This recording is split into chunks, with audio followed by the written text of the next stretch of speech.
चलिए बच्चों, तो पेपर लगाना आज से हम स्टार्ट करते हैं। सबसे पहला मैं बेसिक पेपर लगवा रहा हूं आप लोग को, जो आपके बोर्ड्स ने इशू किया है।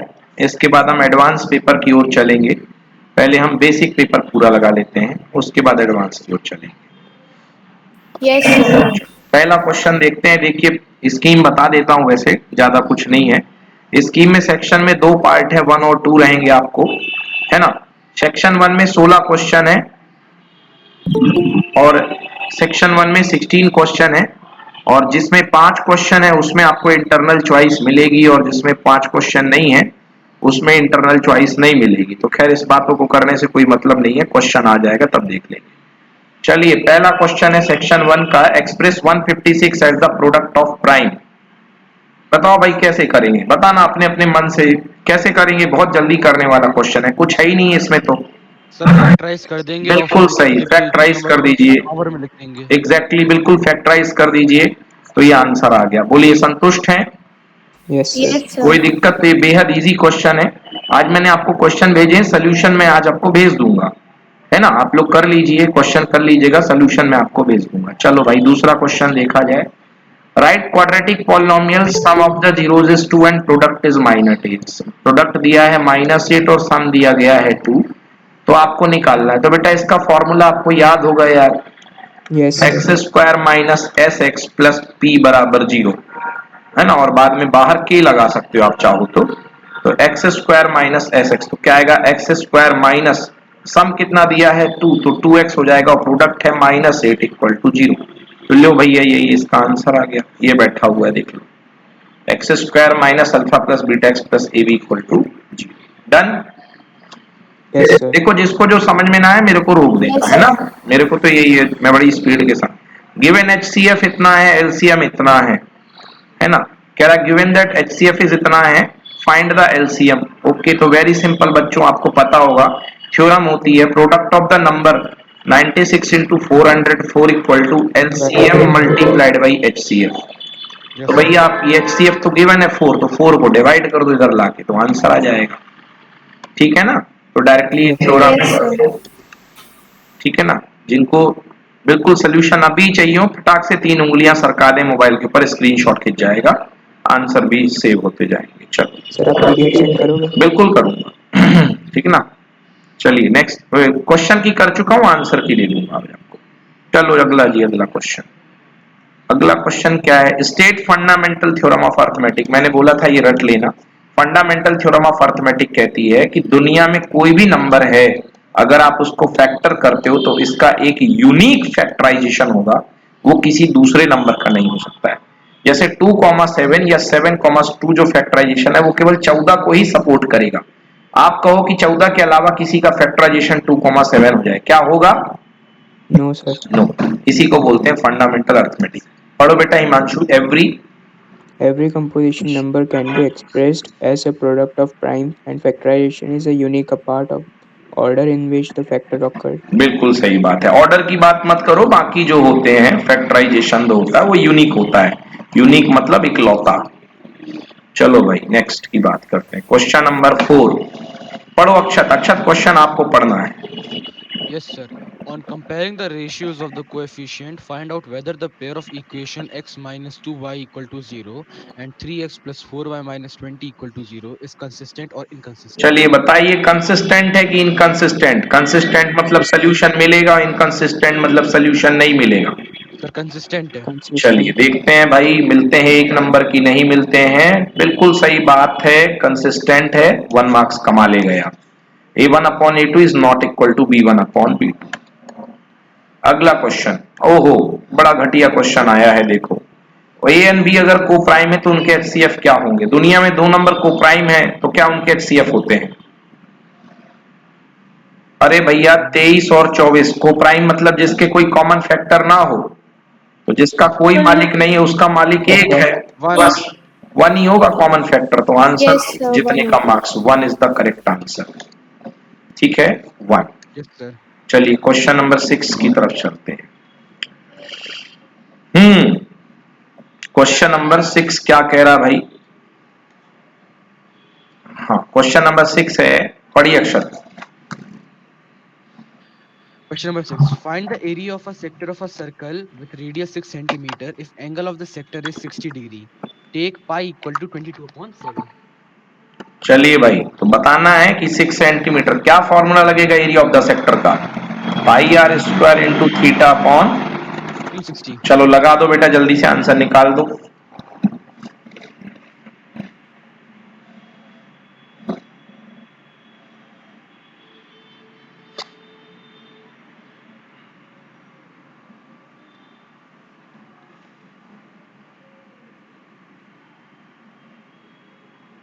सर 22/7 ही आएगा आंसर। 22/7 नहीं नहीं, गलत आ रहा 22/7 भाई, नहीं, गलत आ रहा है, 22/7। एरिया निकालना था बेटा, 22/7 नहीं आएगा। 22/7 into 6। 22/7 into 6, हाँ, now it is right. Yes This sir। is the answer, 22/7 into 6, correct. Okay, moving to the next, guys, very simple question। एक घोड़ा बंधा हुआ है रस्सी से, पेरीमीटर, भैया घोड़ा बंधा है तो सर्कल ही में तो चारा चरेगा, तो पेरीमीटर क्या होगी सर्कल की, find the perimeter, 2 pi r. Yes sir. चलो बोलो आंसर, 28 सेंटीमीटर रख दो, 7 चौके 28।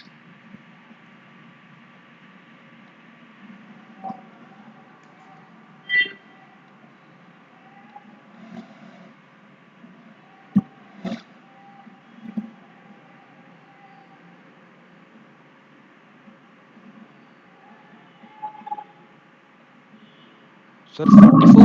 44 you are saying, let's check the answer। गलत है बेटा, क्या कर रहे हो यार, 44 उसका एरिया है ना जहाँ पे वो चरेगा।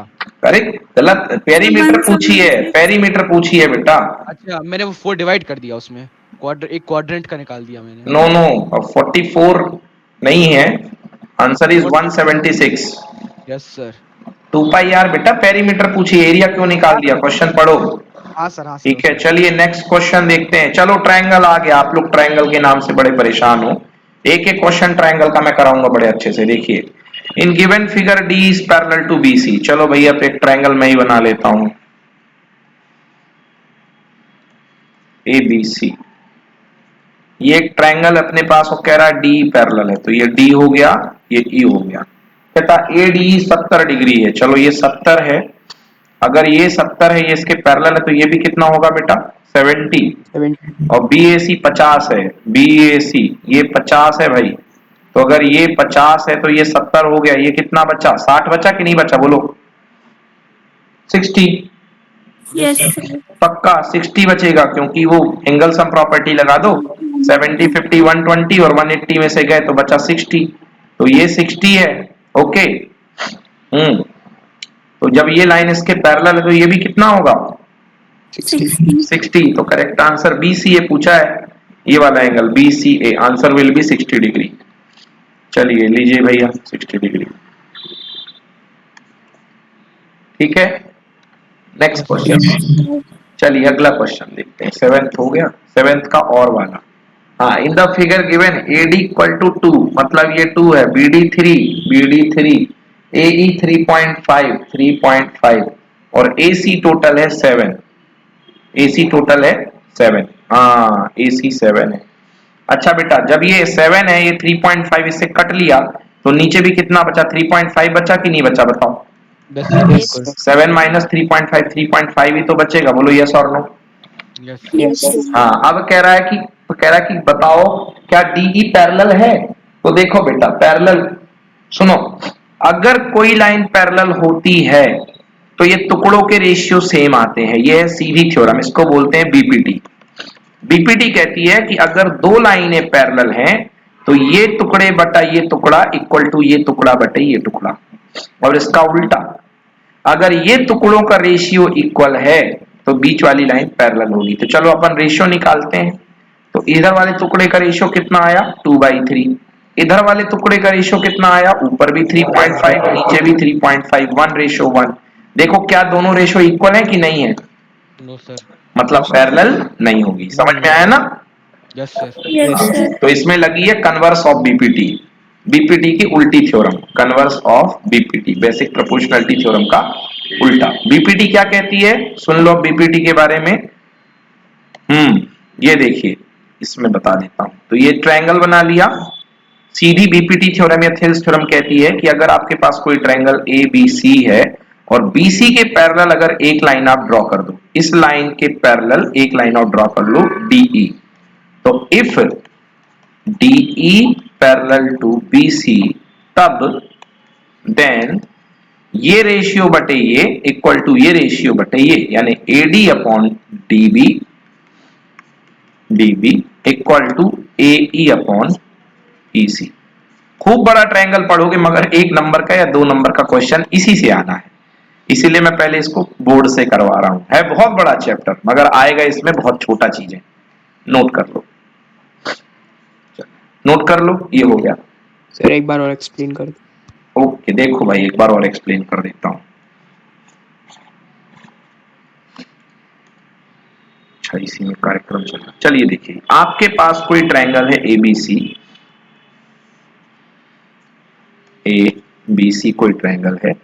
आपके पास गिवन है कि BC के पैरेलल एक लाइन है PQ, गिवन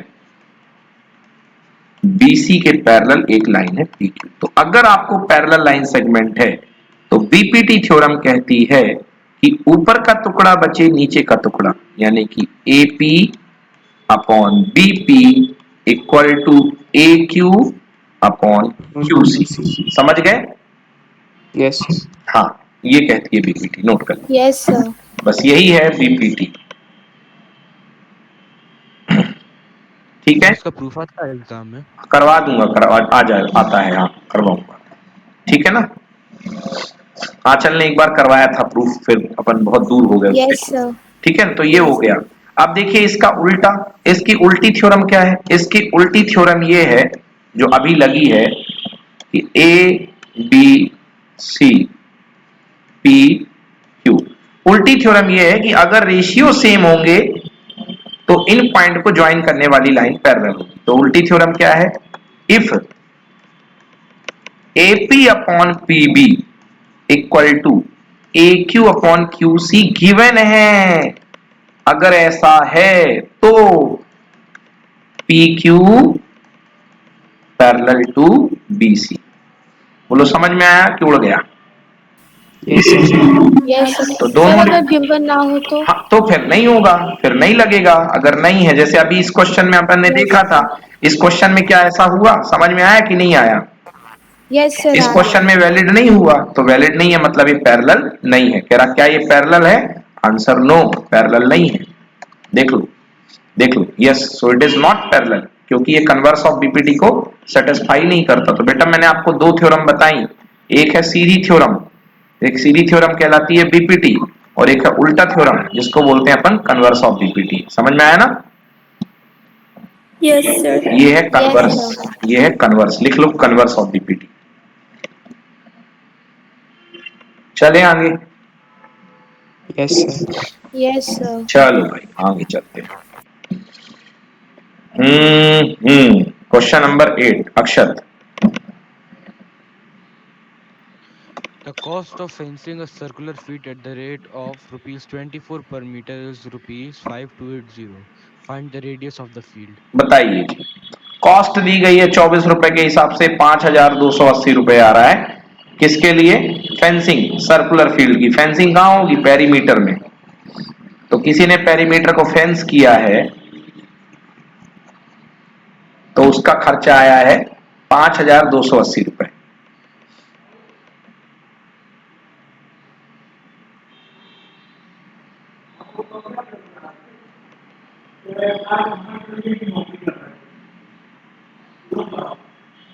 सर तो टोटल कॉस्ट अपॉन रेट करेंगे ना? वेरी गुड बेटा, टोटल कॉस्ट अपॉन रेट कर दोगे तो पूरी पेरीमीटर आ जाएगी। टोटल कॉस्ट है 5280। टोटल कॉस्ट में 1 मीटर का रेट डिवाइड कर दो, 24 रुपीस पर मीटर डिवाइड कर दो, तो बेटा पेरीमीटर आ जाएगी 35.01 rupees. 35.01 रुपीस। नहीं बेटा, रुपीस नहीं आएगा। Sir 200 sir 220। चलिए देखते हैं। हाँ जी बिल्कुल सही है, 220 मीटर आ गया। और 220 मीटर ये क्या हो गई? पेरीमीटर हो गई। इसको 2 पाई आर से कंपेयर कर लो। क्योंकि 2πr इक्वल टू 220, तो रेडियस निकाल लो 35। यही आ रही है अक्षर? यस सर, मेरी यही आई है। सही है।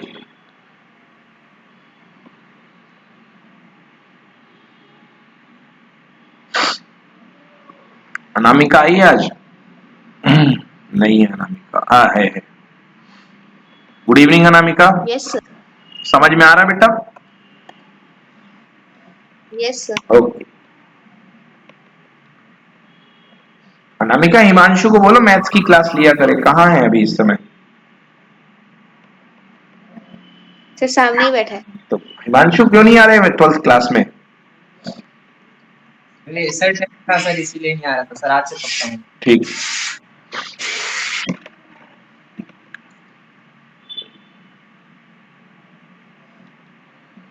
चलो जी, डन हो गया।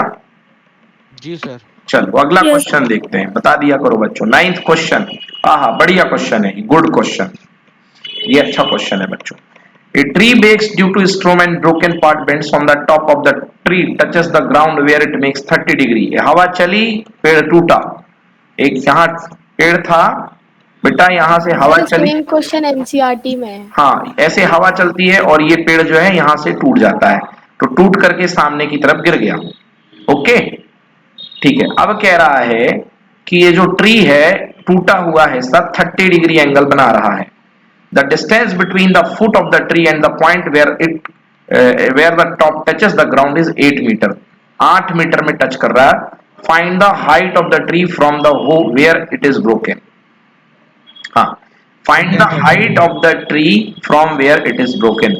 जहां से टूटा उसकी हाइट लगा दो। सीधा 1030 लगा दीजिए भाई, परपेंडिकुलर अपॉन बेस लगा दीजिए 1030। चलिए देखिए, तो 1030 लगा दीजिए। परपेंडिकुलर कितना है पता नहीं, ए बी है ना। 1030 परपेंडिकुलर हो गया ए बी, ये ए बी हो गया sir 8/√3। Yes sir, 8/√3। 8/√3। Okay, 8/√3 exactly 8/√3। तो ये बन जाएगा अपना परपेंडिकुलर, ये है बेस, है ना। So answer 8/√3। या और चाहें आप इसको तो 8/√3 को लिख सकते हैं, √3 का ऊपर मल्टीप्लाई √3 का नीचे, तो 8√3/3। बट नो नीड, चलेगा भैया, कोई दिक्कत नहीं है। चलो भाई अगला क्वेश्चन। 9th हो गया। 10th पढ़ो भाई question. If the perimeter and the area of a circle are numerically equal, then find the radius of the circle। चलिए, अगर पेरीमीटर और एरिया सर्कल का इक्वल है तो क्या फाइंड करो? रेडियस। बताओ भाई, 2 मिनट 1 मिनट का क्वेश्चन, जल्दी बताओ क्या होगी रेडियस? सर 2। सर ये क्वेश्चन समझ में नहीं चलिए आया। देखिए जी, बता देता हूं। बिल्कुल सही कहा अक्षत ने। पेरीमीटर और एरिया इक्वल है। पेरीमीटर किसी सर्कल की क्या होती है? 2πr। एरिया इक्वल है πr²। r से r कैंसिल, पाई से पाई कैंसिल, इधर एक r बच गया, इधर 2 बच गया। Answer 2 unit. 2 यूनिट। समझ में आया? Yes sir. चलो जी अगला question. Right the empirical relationship along mean, median and mod. चलो भाई बात करते हैं। तो सबसे ज्यादा हमें खराब क्या लगा इस चैप्टर में? पूरा मीडियन। तो मीडियन को दे दो 3 नंबर।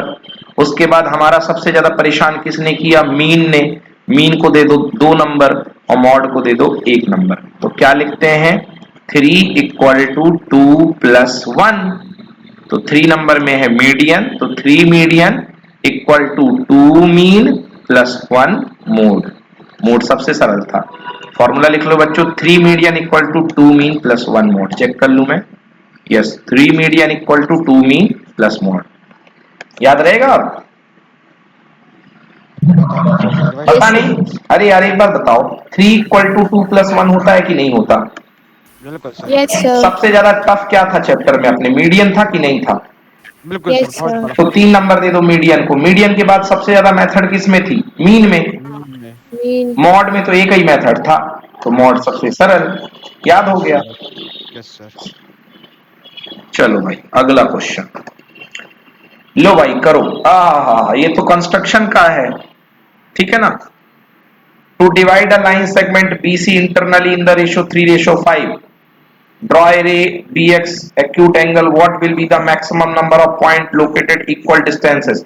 3 और 5 8। कह रहा कितने पॉइंट होंगे? हे राम, क्या क्वेश्चन दिया है, केवल पूछा है कितने पॉइंट होंगे, आंसर 8। भूल गए बच्चों, ये मैंने कराया था आप लोग को। नहीं सर, आपने कराया था। कह रहा 3:5 में ब्रेक करना है किसी लाइन को, बनाना नहीं है। वो कह रहा कितने पॉइंट में तोड़ोगे, 8 पॉइंट में। याद करो, एक लाइन खींचते थे, फिर एक रैंडम लाइन लेते थे। याद आया? Yes sir. Yes sir. Yes sir. Yes, तो वही है। कह रहा कितने पॉइंट में ब्रेक करोगे, आंसर आ गया 8। चलो अगला क्वेश्चन 13 पढ़िए। For what? For what values of p does the pair of linear equation 4x plus py plus 8 equal to 0 and 2x plus 2y plus 2 equal to 0 has unique solution? चलिए बताइए, p की कौन सी value के लिए unique solution होगा? p not equal to 4. मतलब any value other than 4। आपका कहना है any value other than 4, p not equal to 4। Let's see correct answer. Okay, so for any other value except 4। बेटा नोट कर लो या जो भी। Say done? Sir, done. Done, Done. sir. Good. Next question, what type of straight line they are representing? बताओ भाई कैसी line है, इंटरसेक्टिंग है कि पैरेलल है कि एक दूसरे के ऊपर ओवरलैप है? और पैरेलल है। Parallel 2 4 3 No. 6 and 5 7। Does it parallel? No sir. अरे क्यों नहीं यार, अरे क्यों इंटरसेक्टिंग? सही बोल रहे हो भाई, हाँ सर, सही बोले। सॉरी। पैरेलल ही तो है। यस सर, बिल्कुल। A1 upon A2 B1 upon B2 equal है, C1 अपॉन C2 इक्वल नहीं है, पैरेलल है। बिल्कुल sir. Okay, yes yes parallel है, no solution, inconsistent. Next question, चलो भाई प्रोबेबिलिटी बताओ भाई, आप लोग तो प्रोबेबिलिटी के खिलाड़ी हो, जल्दी बताओ।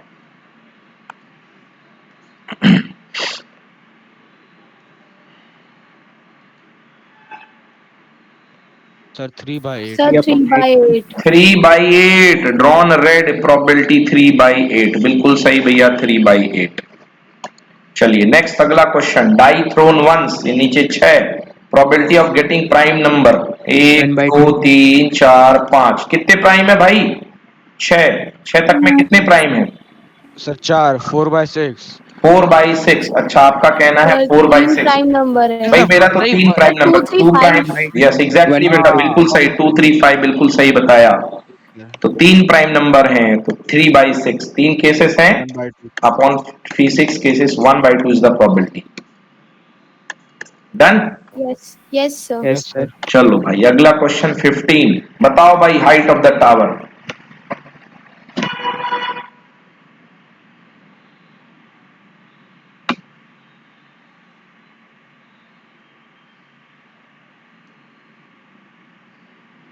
सर 1060 लगा देंगे फिर। बिल्कुल बिल्कुल बिल्कुल, बेस दिया है 1060 लगा दो, देखना कहीं 15√3 ना आ जाए।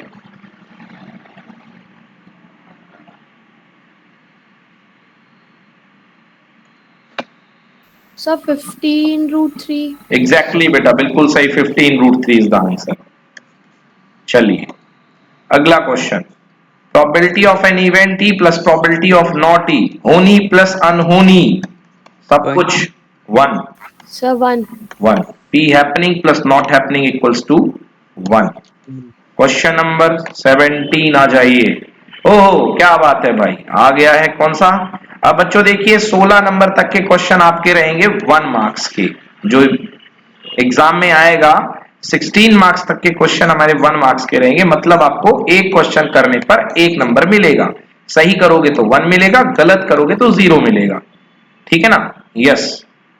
कई बार इसमें ऐसा भी होता है बच्चों, जैसे इसका क्वेश्चन है, अब इसमें सीधे आप 1 लगा करके आ रहे हो तो फुल मार्क्स मिलेंगे, इसमें कुछ लिखने की जरूरत नहीं है।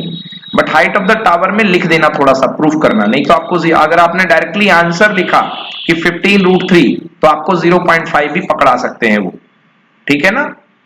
Yes sir. आप जैसे प्रोबेबिलिटी वाला क्वेश्चन है तो वैसे इसमें चांसेस नहीं रहता, प्रोबेबिलिटी डायरेक्टली 1 मार्क्स का है, तो आंसर लिख करके आओगे 1/2, फुल मार्क्स मिल जाते हैं। बट आंसर स्कीम में देखो इन लोगों ने पूरा सॉल्व किया है, तो मैं भी आपको सजेस्ट करूंगा, क्या बिल्कुल फोर्सफुली मैं आपको बोलूंगा कि भैया पूरा ही करना। देखो प्रोबेबिलिटी का क्वेश्चन पूरा सॉल्व किया है ना? यस, तो 1 मार्क्स को हल्के से मत लेना, अगर बन रहा है तो पूरा सॉल्व करके आना। चलिए तो 16 नंबर तो ये आपके जुगाड़ हो गए बच्चों। अगला क्वेश्चन आपका आएगा case study base. Case study base, तो केस स्टडी में बच्चों आपके सामने 5 क्वेश्चन दिए रहेंगे 1 मार्क्स के, जिसमें से आपको कोई 4 करने हैं, एक आपको छोड़ देना है। ठीक है। अब आप कहोगे सर कोई पांचों करके आ गया तो क्या उसको 5 मिल जाएंगे 4 की जगह? नहीं मिलेंगे। शुरू के 4 मिल जाएंगे, शुरू के 4 स्टार्टिंग के 4 मिल जाएंगे। और ये सही है या गलत है इससे कोई मतलब नहीं है। अगर ऊपर वाला गलत हो गया, नीचे वाला सही है, तब भी वो ऊपर के 4 देखेंगे। चलिए भाई, आपके सामने लाल किले की तस्वीर है और आपके सामने एक केस दिया हुआ है। पढ़ो अक्षर। Mathematics teacher. Mathematics teacher of a school took her 10th standard student to show Red Fort. It was a part of their educational trip. The teacher had interest in history as well. She narrated the facts of Red Fort to students. Then the teacher said, in this monument, one can find combination of solid figures. There are 2 pillars which are cylindrical in shape, also 2 domes at the corners which are hemispherical. 7 smaller domes at the center. Flag hoisting ceremony on Independence Day takes place near these domes. पहला question, how much? How much cloth material will be required to cover 2 big domes, each of radius 2.5 meters? Take चलिए I equal देखिए, to हाँ अब कह रहा है कि ये जो 2 बिग डोम लगे हुए हैं, इनको कवर करने के लिए कितना कपड़ा लगेगा, है ना? Required to 2 big domes each of radius 2.5 metre. तो इनको उसने क्या बोला है? हेमीस्फेरिकल बोला है। ये भी हेमीस्फेरिकल और ये भी हेमीस्फेरिकल। तो चलिए बताइए, इसको कवर करने के लिए कितना कपड़ा लगेगा? 4 ऑप्शन में से कौन सा सही है?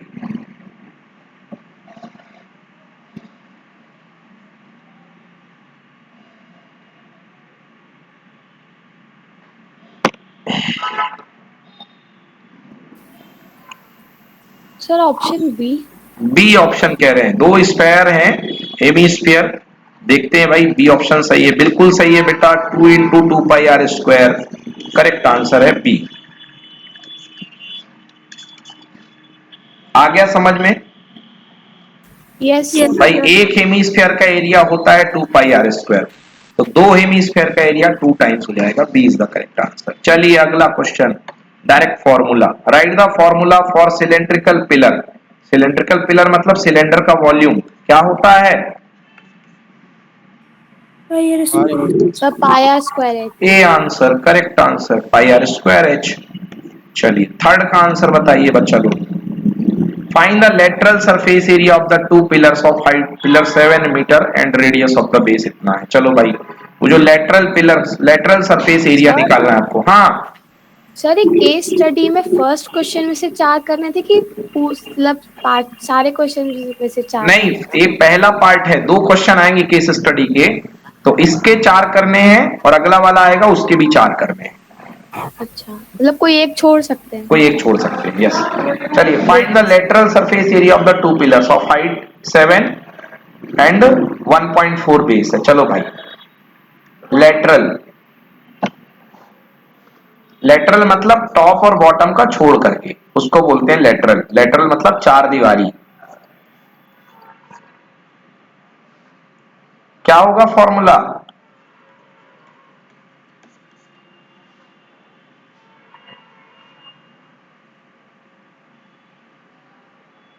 Sir 2 into 2 pi R H कर दे। वेरी गुड बेटा, बिल्कुल सही है भाई। 2 पिलर है तो 2 इंटू 2 पाई आर एच हो जाएगा बेटा, बिल्कुल सही बताया आपने। 2 into 2 pi R H is the correct answer. Solve कर दीजिए। डन? आगे समझ में? चलो जी अगला देखिए, how much volume of the hemisphere. कह रहा हेमीस्फीयर की कितनी वॉल्यूम होगी? ए हेमीस्फीयर, एक का निकालना है, 2 का मत निकाल देना। तो हेमीस्फीयर टोटल स्फीयर कितना होता है? 4/3 पाई आर क्यूब का आधा कर दो तो 2 कट गया, तो answer 2/3 pi r cube. Sir half क्यों किया? क्योंकि हेमीस्फीयर बोला है ना बेटा, आधा स्फीयर है ना।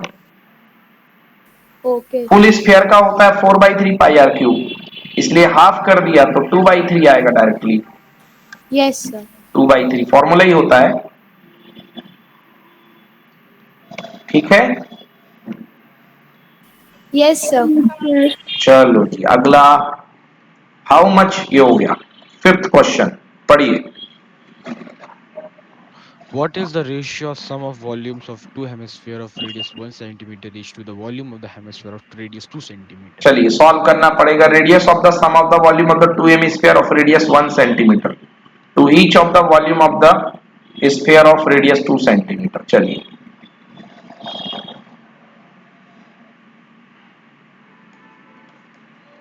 4/3 पाई 1 का क्यूब प्लस 4/3 पाई 1 का क्यूब डिवाइडेड बाई 4/3.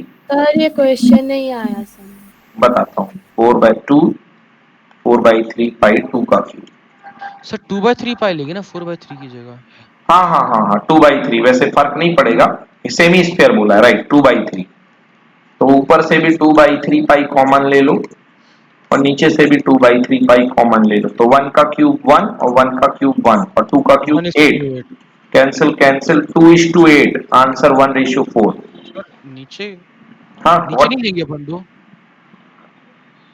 हाँ 2/3 वो कैंसिल कर दिया ना मैंने, 2 ही लिखा है. नहीं अपन ने ऊपर 2 बार लिया है 2/3 पाई. नीचे हाँ नहीं लेंगे. एक बोला ना वॉल्यूम ऑफ ए स्फीयर, ए बोला है एक. Okay sir. ओके नीचे एक बोला है. हाँ सर. हाँ चलिए चेक करते हैं. 1:8. जी सर. हाँ आया समझ में बच्चों, नहीं आया? सर आपका 2:8 आया ना. हाँ यार 2:8. 1 मिनट देखने तो सोल्यूशन. सही बात है. सर मैं वही 1:8 बोला था मैंने. हाँ 2 करा. हाँ नीचे भी. अच्छा नीचे स्फीयर तो नहीं है, 1 मिनट स्फीयर देख लें. हो नीचे स्फीयर है भाई. ये 4 ही था. 1:8. ओवर कॉन्फिडेंस में धोखा खा रहे हैं. चलो भाई 1:8 आएगा. यस ये 4 जा 16 हो जाएगा. 4 8 जा 32. Yes sir. 4 है और 2 का क्यूब 8 और 2 से कट जाएगा वो. ठीक है 1:8. Yes sir. बच्चों आया समझ में? कर दूं एक बार और? सर आ गया. देखो इसमें क्या कह रहा है आंचल, नहीं आया समझ में? Yes sir. चलो देखो इसमें ये कह रहा है कि दो आपके पास हेमीस्फीयर है 1 सेंटीमीटर वाले, उनका वॉल्यूम ऐड करो और उसका रेशियो निकालो एक स्फीयर से जिसकी रेडियस 2 सेंटीमीटर है. तो पहले वॉल्यूम ले लो, ऐड कर दो हेमीस्फीयर का. तो 2/3 पाई रेडियस है 1 का क्यूब और 2/3 पाई रेडियस है 1 का क्यूब अपॉन में 4/3 पाई रेडियस कितनी है 2 का क्यूब. ये करना है बेटा. तो कॉमन लेकर के पाई से पाई कैंसिल. समझ गए?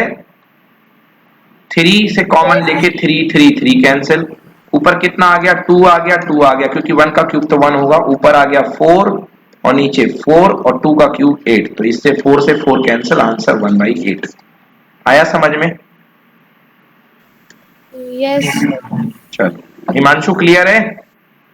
Yes sir. ओके चलिए क्वेश्चन नंबर 8 है. अब 18 है. फिर से एक्टिविटी आ गई है. 5 क्वेश्चन है, कोई 4 करने. पढ़ो Himanshu. Class 10. The class 10 of secondary school in Krishnanagar have been allotted a rectangular plot of a land gardening activity. Saplings of gulmohar and are planted in a boundary at a distance of 1 meter from each other.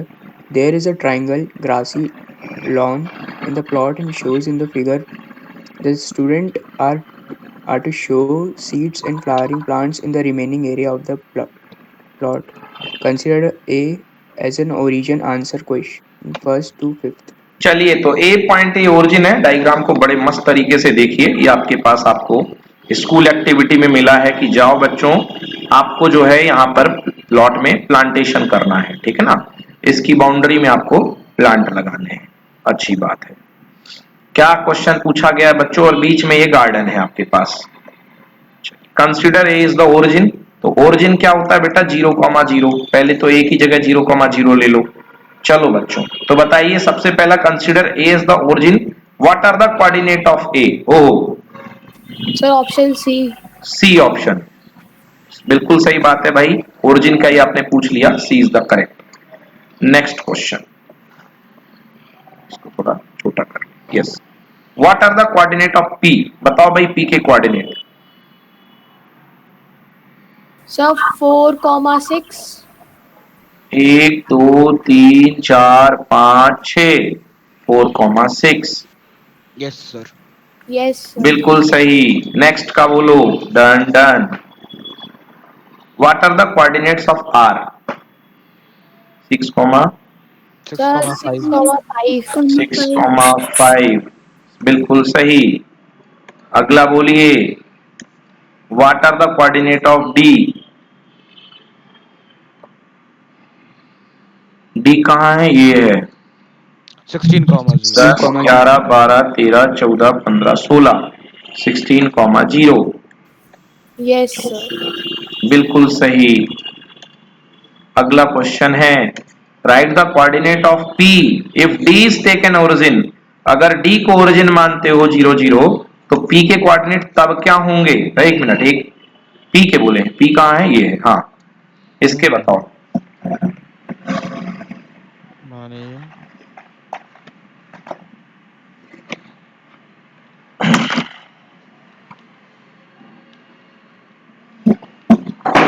Sir ये question -12, -12,6 B option बिल्कुल सही बेटा। -12,6 correct answer. चलिए बहुत बेटा देखो ये कैसे लेंगे। देखो इसको 0 0 मान लो तो पीछे की तरफ एक -1 -2 -3 4 5 6 7 8 9 -10 -11 -12 बोलो हाँ। यस फिर 6 घर ऊपर चले जाओ तो माइनस का 12 है और ऊपर 6 तो +6। यस ठीक है -12,6। अगला क्वेश्चन वो तीसरी एक्टिविटी भी है। कितनी एक्टिविटी करनी है? एक की दो? Study is compulsory, case study सब कंपलसरी है बच्चों। 4 एक्टिविटी है टोटल। इसके बाद एक और है। चलो भाई पढ़ो। आंचल पढ़ो बेटा, पतंग पढ़ो। Rahul is studying in 10th standard. He is making a kite to fly it on a Sunday. Few questions came to his mind while making the kite. Give answers to his question by looking at the figure. चलो अपना पतंग उड़ा रहा है, question हमसे पूछ रहा है राहुल। चलो भाई क्वेश्चन करते हैं पहला। Rahul tied the sticks at what angle to each other? 8th class का क्वेश्चन। स्टिक कितने एंगल पे लगाई जाती है काइट में? 90 डिग्री एग्जैक्टली। ये जो एंगल होता है ये 90 होता है चारों तरफ। ये भी 90, ये भी 90, ये भी 90। पहला 90। अगला question which is the correct similarity criteria applicable for smaller triangle in upper part? ये दो ट्राइंगल जो आपको दिख रहे हैं बेटा ऊपर, और ये ट्राइंगल दोनों, इसमें कौन सी सिमिलरिटी लगेगी?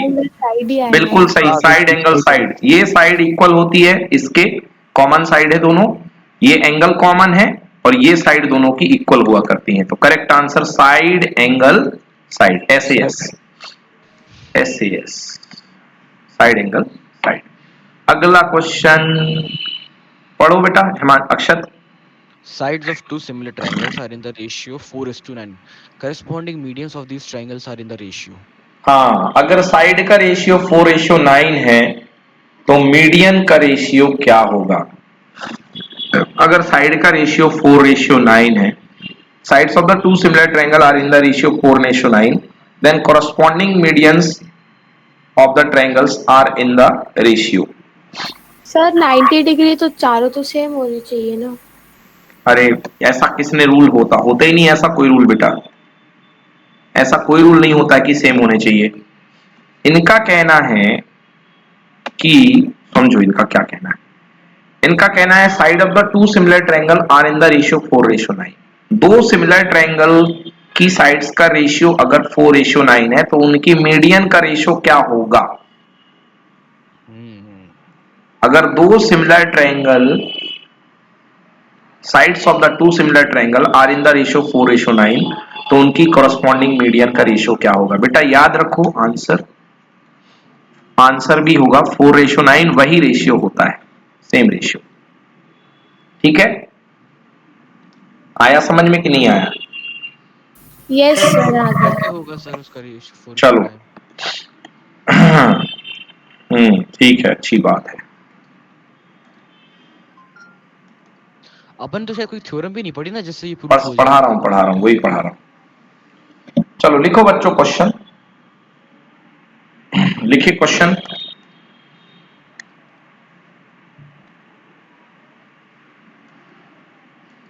लिखिए।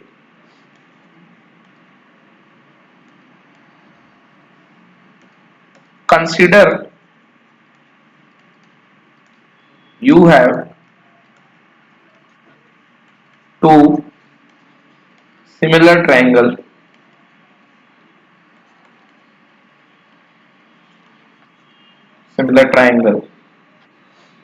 having ratio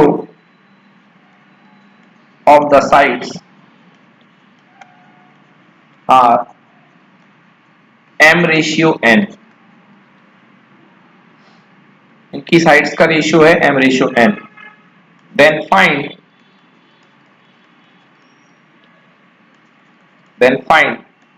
the ratio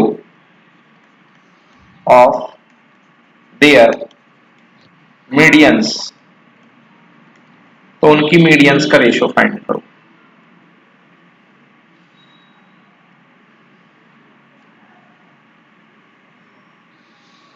चलिए बच्चों, ये मान लीजिए बेटा आपके पास दो सिमिलर ट्रायंगल हैं, A B C Yes, P sir. Q R. Similar triangle का मतलब होता है तीनों करस्पॉन्डिंग एंगल इक्वल होते हैं, मतलब एंगल ए एंगल पी के इक्वल होगा। सिमिलर गिवन है, मतलब you have given similar, similar given है, डोंट वरी। ये बी सी ये एंगल क्यू के इक्वल होगा और एंगल सी एंगल आर के इक्वल होगा। तीन एंगल आपको इक्वल दिए गए हैं, 1 2 3। ठीक है, और क्या है, ये कहे गए हैं सिमिलर। सिमिलर गिवन है, given triangle ABC is similar to triangle PQR।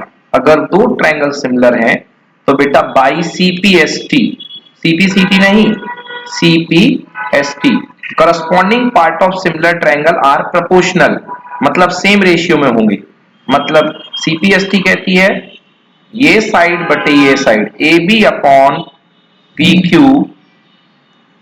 Equal to BC upon QR equal to AC upon PR। बोलो यस और नो बच्चों। Yes, sir. और यहां पर इन साइड्स का रेशियो कितना दिया गया है, m अपॉन n। दिया गया कि नहीं दिया गया?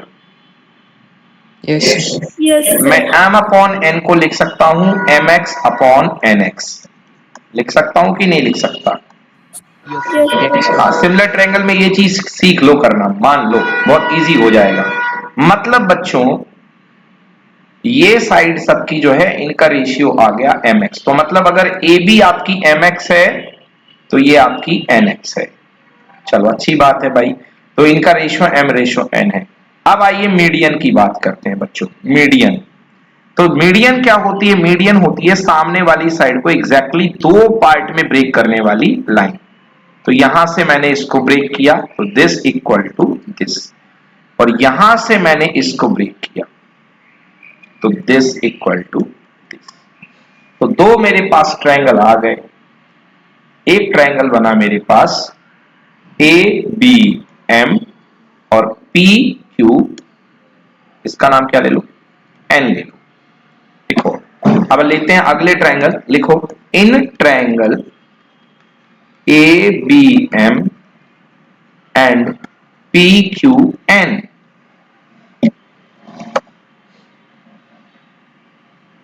ABM PQN, बोले यस और no? Yes, sir. Yes, sir. देखिए AB और PQ का रेशियो कितना है बच्चों? AB और PQ का रेशियो है M रेशियो N। एग्री की not agree? Sir, I agree. M ratio N कहां से? गिवन, ठीक है ना। Angle B equal to angle Q कहां से? गिवन। बोलो हाँ या ना। ये रेशियो गिवन है, इसका और एंगल दोनों है, हाँ या ना? Yes sir. Yes, चलो, sir. अच्छी बात है भाई। अब आपके पास एक और रेशियो गिवन है BC और QR का। कितना गिवन है रेशियो अक्षर BC और QR का? सर BC और QR का हाँ M/N। बिल्कुल सही, BC upon QR equal to M upon N। अब आप देखो कि क्योंकि BC जो है, BC का मिड पॉइंट जो है M बन रहा है, तो क्या आप इस पूरे BC को 2 टाइम्स ऑफ BM लिख सकते हो कि नहीं लिख सकते हो? Yes sir. अरे बोलो सभी बच्चे, क्या BC को 2 टाइम्स ऑफ BM लिख सकते हो कि नहीं लिख सकते हो? क्योंकि इक्वल है ना ये भाई, BM को डबल बार फोल्ड करोगे तो BC बन जाएगा, हाँ या ना?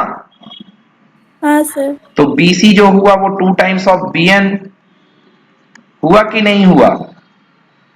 यस सर बिल्कुल हुआ। इसी तरीके से जो QN हुआ वो 2 टाइम्स ऑफ सॉरी जो QR हुआ, QR 2 टाइम्स ऑफ QN हुआ कि नहीं हुआ? यस सर बिल्कुल हुआ। तो लिखेंगे हम इसको, क्या लिखेंगे? हम लिखेंगे BC को 2 टाइम्स ऑफ BM और QR को 2 टाइम्स ऑफ QN। 2 से 2 cancel, cancel. BM upon QN equal to कितना आ गया? M रेशियो N, यानी BM upon QN equal to M upon N। बोलो हाँ। हाँ सर। चलिए अब दोनों ट्रायंगल देखिए जो आप देख रहे थे अलग अलग वाले, दोनों ट्रायंगल देखिए, वहीं से रिजल्ट मिलने वाला है हमको। इसके ऊपर के ट्रायंगल देखो, देखो इसका रेशियो, इसका रेशियो कितना? M ratio N। बोलो हाँ। हाँ सर। PM और QN का। हाँ नहीं, AB का और PQ का। बोलो यस और नो। हाँ यस और सर। BM का और QN का रेशियो भी M ratio N। Yes yes sir. हाँ ठीक है ना। तो अब दो पेयर को मिलाकर के सिमिलरिटी लगी, साइड, मैं टिक बताते जाता हूं देखना। साइड, बोलो साइड, यस सर। बोलो side. Yes sir side. Angle, बोलो एंगल। और एंगल। साइड, बोलो साइड, हाँ या ना? हाँ सर तो बिल्कुल। दो साइड का वही रेशियो है, फिर बीच का इंक्लूडिंग एंगल इक्वल है, और नीचे की साइड का भी रेशियो सेम है, मतलब आजू बाजू की साइड प्रोपोर्शनल है और बीच का रेशियो जो है, बीच का एंगल इक्वल है। तो बताओ ये ट्रायंगल और ये ट्रायंगल सिमिलर हुए कि नहीं हुए? बिल्कुल सर। हाँ और सर सिमिलर हुए। हाँ, तो ये PM और triangle, PQ। So triangle ABM is similar to triangle PQN। लिखेंगे so by SAS triangle ABM is similar to triangle PQN। बोलो हाँ या ना? Yes sir. सो हाँ सर। CPST से A रेशो, ये पहले के दो जोड़े AB upon PQ equal to last के दो जोड़े BM upon QN equal to ये वाला जोड़ा AM अपॉन PN। अब ध्यान से देखो AM अपॉन PN, ये AM और PN यही तो मीडियन था, हाँ या ना? हाँ सर। हाँ, और AB अपॉन PQ शुरुआत में ही क्वेश्चन ने क्या दिया था? M रेशियो N, यानी AM अपॉन PN जो आया वो आया M रेशियो N। तो याद रखने की बात ये है कि जो रेशियो साइड्स का होगा वही रेशियो मीडियन का होगा। बोलो हाँ या ना? बिल्कुल सर आ गया यस समझ। Okay, sir. तो क्या बना answer? Ratio of sides equal to ratio of median. Yes sir. चले, समझ में आ गया? अब बन जाएगा ना? बिल्कुल सर। हाँ भैया, तो रेशियो साइड का है 4:9, तो मीडियन का रेशियो क्या होगा? 4:9। हाँ, चलिए। अच्छा एक चीज और बता दूं आपको मैं, अगर एरिया का रेशियो पूछ ले बच्चों तो लिख लो, यहीं पर थ्योरम लिख लो रेशियो ऑफ एरिया यानी A1 upon A2 equal two sides के रेशियो का स्क्वायर। तो अगर यही इसी क्वेश्चन में एरिया का रेशियो पूछ लेता तो बताओ आंसर कौन सा आता? 16:81। बिल्कुल सही, उसका आंसर आता 16:81। तो वो थ्योरम भी प्रूफ करेंगे बच्चों, डोंट वरी, जब समय आएगा तो वो भी थ्योरम प्रूफ करेंगे, ठीक है ना। जी उस थ्योरम को बोलते हैं Yes, sir. उस थ्योरम को बोलते हैं एरिया रेशियो थ्योरम।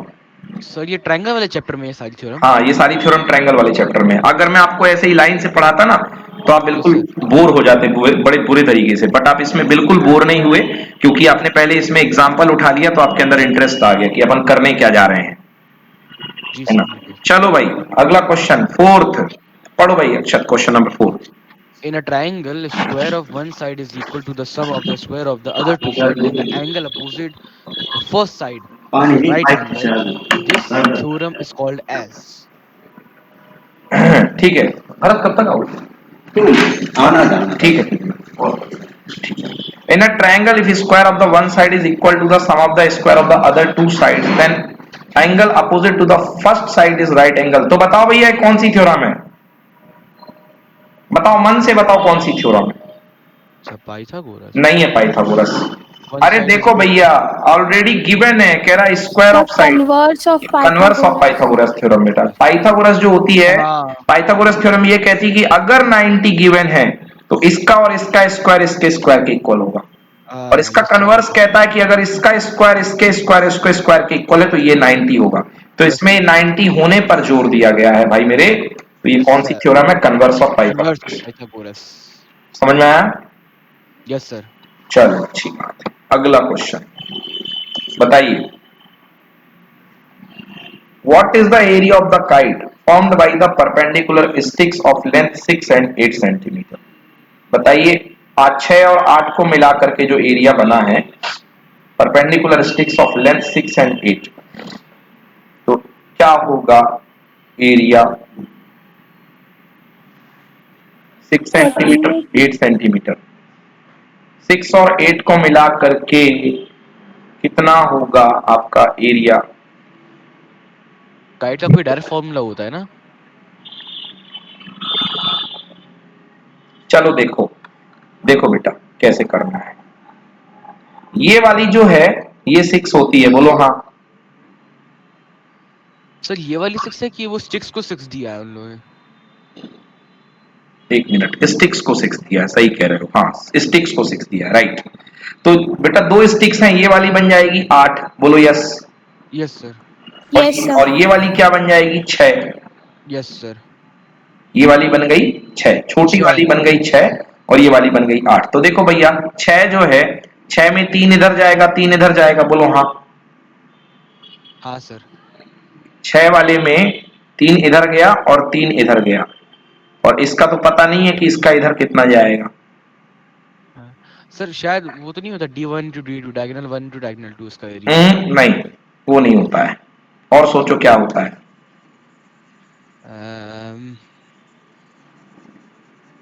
काइट का एरिया पढ़ा ही नहीं अभी तक आज तक। वो तो सर जब भी निकालते थे अपन उसको ट्रायंगल में डिवाइड कर करके निकालते थे। करेक्ट आंसर 48 ही हाँ। बताया किसी बच्चे ने। मैंने बताया था सर। हाँ तो देखिए इसका फॉर्मूला देखो, इसका फॉर्मूला होता है देखो 2 times half base into height या उसकी साइड्स। तो 2 से 2 कट गया, बोलो यस। Yes, sir. हाँ अब बेस और हाइट कितनी दी थी? एक 6 दिया था और एक 8 दिया था, आंसर कितना आया? 48। 48। ठीक है ना। तो अगर ये आपके पास डायरेक्टली आपको कुछ भी दिया हुआ है तो इसका फॉर्मूला इससे मल्टीप्लाई कर दो, तो यही आंसर आ जाएगा। ठीक है, समझ में आया कि नहीं आया? यस सर बिल्कुल। What is the area of kite formed by the two perpendicular sticks of the 6 centimeter and 8 centimeter? तो आंसर 48 जस्ट मल्टीप्लाई कर दो, यही आंसर है। चलो भाई अगला क्वेश्चन पढ़ो Akshar. Due to, Sir, can I read? हाँ रीड करो। अच्छा Due to heavy storm, an electric wire got bent as shown in the figure. It followed a mathematically shape. Answer the following questions below. चलिए इसके questions के answer बताइए। पहला बताइए, name the shape in the which wire bend. Parabola. Parabola, बिल्कुल सही भैया, पहला parabola. Second, how many zeros, कितने बार एक्स एक्सेस को काट रहा है? Sir, two 2. जीरो। एक ये काटा, एक ये काटा, 2 जीरोस, क्वाड्रेटिक इक्वेशन। बिल्कुल सही, क्वाड्रेटिक पॉलिनोमियल बनेगा। The zeros of the polynomial, कहां कहां पर काटा? -1 -1 माइनस प्लस 3, तो -1 plus 3, B is the answer. What is the expression for the polynomial? जल्दी बताओ भाई एक्सप्रेशन। दो जीरोस हैं, अल्फा है -1 और बीटा है 3, तो सम ऑफ द जीरोस हो गया अल्फा प्लस बीटा यानी कि 2, और प्रोडक्ट ऑफ द जीरोस कितना हो गया? -3। Sir, x² minus 2x minus 3. Very good, x square minus sum of the zeros plus product of the zeros -3 equal to 0, या px polynomial पूछा है, Yes. px equal to x square minus 2x minus 3, बिल्कुल सही। कौन सा है भाई? C. Second. What is the value of polynomial at x equal to -1? चेप दो x इक्वल टू -1, इसमें x की जगह -1 रख दो, -1 का स्क्वायर 1, 2 इंटू -1 प्लस 2 और 3, 0। जीरो। Sir, 0. बिल्कुल सही, समझ में आ गया, तो फिफ्थ आंसर आ गया 0। चलिए तो Yes, sir. चेक कर लेते हैं भाई, पैराबोला है, 2 है, -1 3 है, ये है और 0 है। चलिए तो आज हमारे इतने क्वेश्चंस हो गए, क्वेश्चन नंबर 20 तक आज हमारी ट्रेन पहुंच गई है। कल हम लोग क्वेश्चन नंबर 21 से आगे के क्वेश्चंस करेंगे, और आप लोग से हो सके तो ज्यादा नहीं, इसके कुछ क्वेश्चंस करके कल लेके आइएगा, क्योंकि कल वाले क्वेश्चन बड़े बड़े हैं, तो मजा आएगा अपन लोग को भी है। तो कल जो है आप लोग इस क्वेश्चंस को करके लेके आइएगा। Sir, चलिए, इसके आगे के क्वेश्चंस करके लाना. हाँ, इसके आगे के क्वेश्चंस आप लोग को करके लेके आना है, ठीक है ना? Okay, sir. चलो, थैंक यू बच्चों, bye bye. Bye, sir. Bye sir. Bye Bye, sir. Thank you, sir.